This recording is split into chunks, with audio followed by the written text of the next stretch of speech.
আউযুবিল্লাহি মিনাশ শাইতানির রাজিম। বিসমিল্লাহির রহমানির রহিম। আমি আব্দুল্লাহ আল আমিন, পরিচালক, ব্যান্স অ্যাক্সেসরিজ লিমিটেড, ঢাকা এবং সাবেক বিতার্কিক Victoria college debating society BCDS। বিতর্ক একটি শিল্প। এই শিল্পের মাধ্যমে একজন তার্কিক তার নিজেকে বিনির্মাণ করে, সমাজ বিনির্মাণ করে, দেশকে বিনির্মাণ করে, সর্বোপরি পৃথিবীকে বিনির্মাণ করতে ভূমিকা রাখে।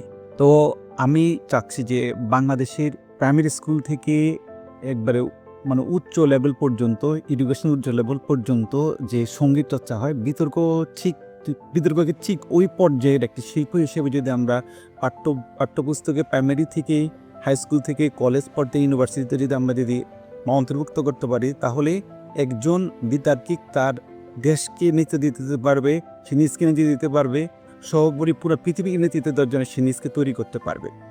তো আশা করি BNDS এর একজন শুভাকাঙ্ক্ষী হিসাবে আমি বলতে চাই যে তারা এই ধরনের কার্যক্রম যদি ন্যাশনালি এই কার্যক্রমে অন্তর্ভুক্ত করতে পারে, তাহলে জাতি হিসাবে আমরা একটা উন্নত জাতিতে পরিণত হব এবং উন্নত জাতি হিসাবে আমরা পৃথিবীর মাধ্যমে নতুনভাবে একটা আত্মপ্রকাশ করতে পারবো।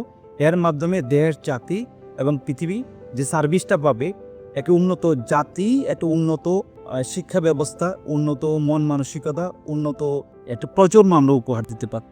তো সবাইকে ধন্যবাদ জানিয়ে আমার কথা শেষ করছি। আল্লাহ হাফেজ, সালাম।